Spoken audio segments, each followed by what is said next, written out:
Olá, cá estamos para a nossa terceira unidade de estudos acerca do Evangelho de Marcos. Espero que você tenha apreciado as duas primeiras que trataram da história do Evangelho e da sua composição. Talvez agora a gente entre na parte mais interessante do ponto de vista da fé cristã, que é a abordagem teológica. Até mesmo porque todos nós, quando estudamos os Evangelhos, estamos muito mais interessados na apresentação de Jesus Cristo feita pelos Evangelhos do que propriamente na sua parte histórica ou na sua parte literária. Às vezes essas duas partes são relegadas para a teologia, para o estudo acadêmico, enquanto que a parte teológica é de interesse mais comum, mais amplo, mas está à disposição de todos em escutá-lo. Bem, de todo modo, você já deve ter compreendido a necessidade de introduzir a teologia no seu contexto histórico e literário, de modo que agora deixamos para o final essa aproximação, uma apresentação teológica do Evangelho de Marcos. Melhor diríamos, cristológica, pois a orientação do material de Marcos tem por finalidade a apresentação de Jesus Cristo, o Filho de Deus. É isto que nós observamos no capítulo 1, versículo 1. Se você abrir a sua Bíblia nesse momento e ler este primeiro capítulo, que é também um prólogo, uma introdução, uma entrada ao pensamento teológico do Evangelho de Marcos, você vai ser introduzido a essa percepção teológica de que Jesus Cristo é o Filho de Deus vivo.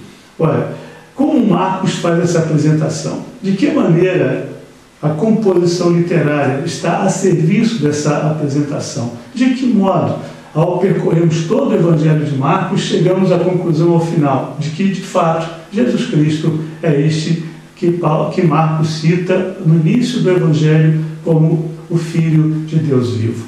Então acompanhe a sequência de slides e não se esqueça de que logo após terminar essa unidade de estudos, você tem a atividade a realizar e espero que você esteja indo muito bem. Tenho acompanhado e tenho visto que você está participando. Continue a fazê-lo e assim vamos começar o nosso trabalho.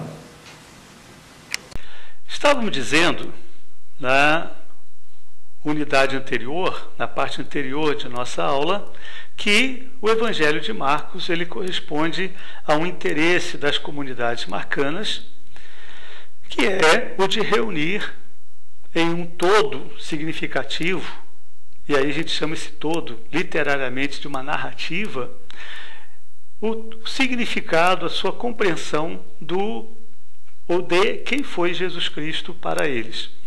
Para isso, eles precisavam fazer uma constituição, desde os primórdios, o princípio, o início do entendimento que eles tinham acerca de Jesus, da história de Jesus, para chegar até a sua consumação, o seu clímax e a sua consumação, que é a morte e a ressurreição de Jesus. O que a gente quer dizer com isso, e você deve estar bem atento a isso também, que quando lemos o texto chamado Evangelho de Marcos, nós estamos lendo também uma teologia, aquilo que a gente chama hoje em dia uma teologia narrativa. É isto que se trata, o que trata o Evangelho de Marcos. Nós temos um ordenamento do material feito por Marcos no interesse de retornar para os seus leitores todo o significado, digamos, o esplendor teológico de Jesus Cristo. Portanto, a narrativa também é uma revelação de Deus.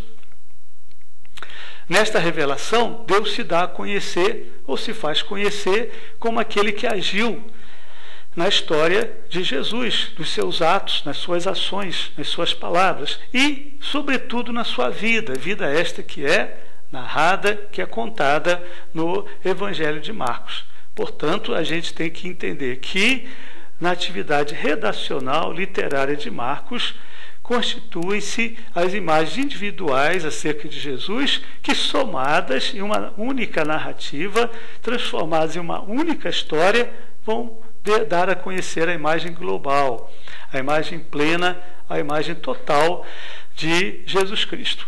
Ora, o que você é orientado a fazer, o que eu te oriento a fazer quando estudar o Evangelho de Marcos doravante, é que você preste atenção nas micro-histórias, isto é, as histórias individuais de Jesus, somando-as umas às outras, tendo por vista a macro-história, isto é, a narrativa total do Evangelho de Marcos. Somente assim você entenderá o profundo significado teológico que subjaz a própria narrativa de Marcos. Observe agora este slide. Observe que nós estamos aí organizando o Evangelho de Marcos em duas partes. Essas duas partes, primeira parte e segunda parte, são divididas exatamente no meio do Evangelho, considerando que ele tem 16 capítulos. O capítulo 8, verso 26 e 27, é o capítulo transicional. Ele faz a transição da primeira parte para a segunda, ele faz a transição daquilo que até então é a atividade de Jesus, bem próximo aos seus discípulos, daquilo que depois é a sequência dessa atividade, já no desvendamento de Jesus para os seus discípulos. Também chamamos seguidores de Jesus. Ora, você tem aí no Evangelho de Marcos uma certa moldura, sabe? Você tem o capítulo 1, verso 1, até o capítulo 3, verso 6, onde se dá as origens da atividade de Jesus, quando ele escolhe também seus primeiros seguidores. Então, nós temos ali a atividade de Jesus a partir do batismo de João, segue sua tentação, e logo depois, um dia inteiro de Jesus na cidade de Cafarnaum. Na cidade de Cafarnaum, nesse dia inteiro, ele é bastante programático para o restante do Evangelho. Por esse período de Jesus na cidade de Cafarnaum, é possível observar como Jesus vai atuar daí para frente. O que ele faz em Cafarnaum é o que ele faz no restante da Galileia. As suas ações são também as ações que ele vai repetir nos vários outros lugares. Portanto, a gente tem também, no capítulo 2 a seguir, uma certa discussão de Jesus com os fariseus sobre como interpretar ou como agir conforme certa orientação ou conforme a orientação da lei. Ora, isso é importante para mostrar de imediato que Jesus também vai estar em contato com as instituições, com os meios, com os modos dos judeus organizarem as suas vidas em obediência a Deus. É importante saber que Jesus está inserido nesse contexto e que o segmento dele também passa pela compreensão da sua relação com esse contexto. Então, nós já temos aí uma moldura constituída, a partir do qual a vida de Jesus vai ser colocada. Você consegue perceber a inteligência de Marcos na composição teológica da sua narrativa? Observe que a moldura final, os últimos atos, a última narrativa do Evangelho de Marcos é o momento em que as mulheres, no domingo pela manhã, vão até o sepulcro e veem a pedra removida e lá dentro não há mais o corpo de Jesus. Ora, entre o batismo de Jesus e suas primeiras ações em Cafarnaum e na Galileia e a ressurreição, nós temos uma moldura, um quadro bastante importante do ponto de vista teológico. Ora, no início, Jesus é aquele que começa pregando, curando e anunciando o Evangelho do Reino de Deus, e no final da narrativa, Jesus é o Senhor ressurreto, o qual ele mesmo assume para si o Evangelho de Deus que ele vinha pregando. Isto é, na sua ressurreição existe toda uma legitimação, uma legalidade para as suas ações iniciais. Bem, observe a seguir como é que se dá a constituição de fato do Evangelho no interesse da formação de seguidores para Jesus. Isso é uma coisa muito importante de perceber. Jesus não age individualmente como um sujeito personalista que quer ser o Messias e que depois vai ser ressuscitado e vai se tornar o Senhor e aquele assim dominador e tudo mais. Não. Jesus é aquele que vem chamar discípulos, vem formar seguidores. O que Jesus quer então? Quer formar uma comunidade de seguidores que o conheçam, que o reconheçam e o que o proclamem depois. Então, é desse ponto de vista que eu convido você a fazer a leitura teológica do Evangelho de Marcos.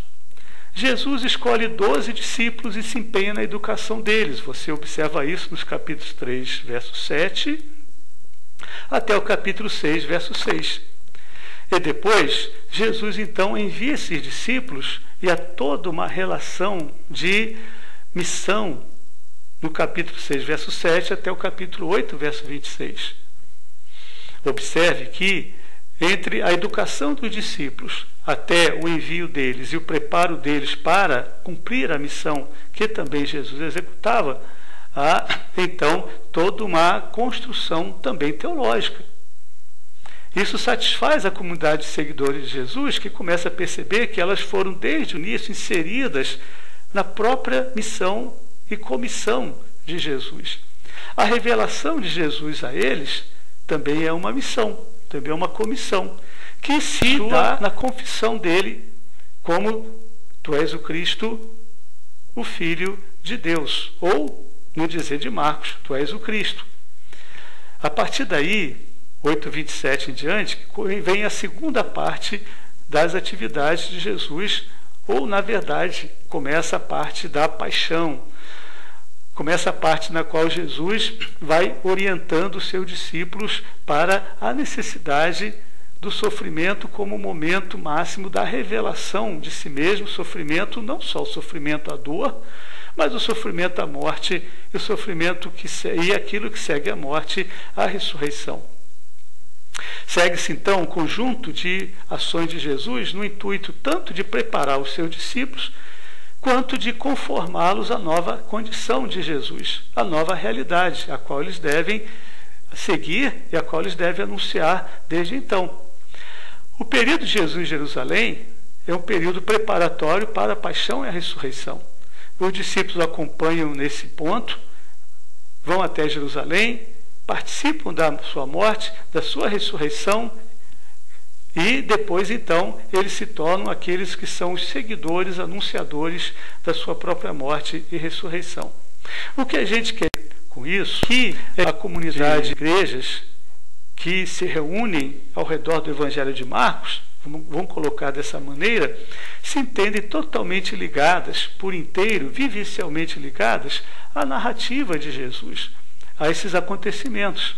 Para elas, esses acontecimentos contados acerca da vida de Jesus não são apenas histórias, são revelação, são descoberta, são uma autodescoberta. Elas não apenas compreendem Jesus, como também se compreendem nas ações, no relato da sua morte e ressurreição, inclusive. Podemos falar mesmo que há todo o ensinamento naquela narrativa para as suas próprias vidas. Ensinamento que eles retornam todo o tempo, em toda hora, para poder entender e compreender a si mesmos. É claro que existe aí uma espécie de segredo, uma espécie de compreensão que vai se desenvolvendo ao longo da história de Jesus. Não foi uma coisa automática.